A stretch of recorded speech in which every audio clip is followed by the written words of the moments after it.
So for the part of the AFP, we will be supporting in the manner of yung concern natin, which is national security.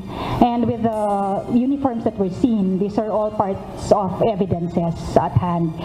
Inaalam na ng Armed Forces of the Philippines kung mga lehitimong uniforme ng People's Liberation Army Navy ang nakuha sa Lucky South 99 compound sa Porac, Pampanga.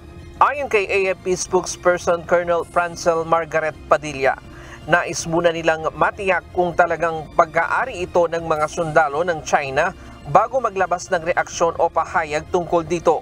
So we are trying to look at the veracity of the report, whether they're legit uniforms, and these are also very few in number, no, to be part of a troop. So we do not want to unnecessarily cause panic to the general public.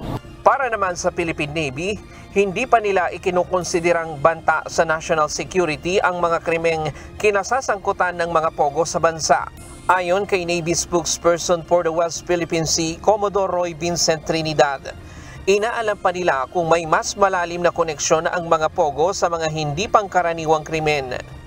What is happening is there is a increase in the monitored unusual incidents perpetrated by the presence of Chinese nationals. Without saying yet that these are risks to national security, what we have seen are violations of simple or rather simple common crimes. Right now we are looking into deeper connections of the Pogo for other violations which may go beyond common crimes. Samantala, sa monitoring ng Philippine Navy, dumami ang mga Chinese vessels sa West Philippine Sea sa nakalipas na isang linggo.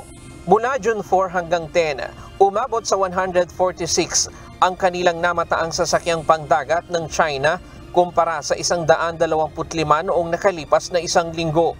Pinakamarami sa pagdami ang PLA Navy vessel na mula sa 11, umabot na sa 22.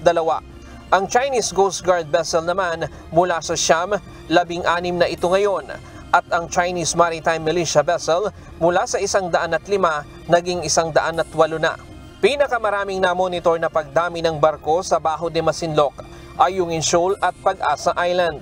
Ngunit mas kapansin-pansin ang pagtaas ng bilang ng mga Chinese warships sa Ayungin Shoal. The increase is in the number of PLA Navy ships, which could be attributed to the just concluded exercises conducted by the PLA Navy last June 2, 3, and 4 in the vicinity of Sabina Shoal.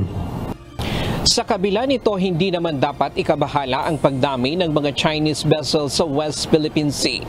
Ngunit kinundina ng Philippine Navy ang isinagawang maritime exercise ng People Liberation Army Navy noong June 2 hanggang 4 sa bisinidad ng Sabina Shoal na nasa exclusive economic zone ng bansa.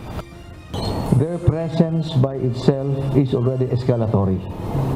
Whatever actions they do in furtherance of their illegal, coercive, aggressive, and deceptive presence will only point out that they have no right to be within our exclusive economic zone.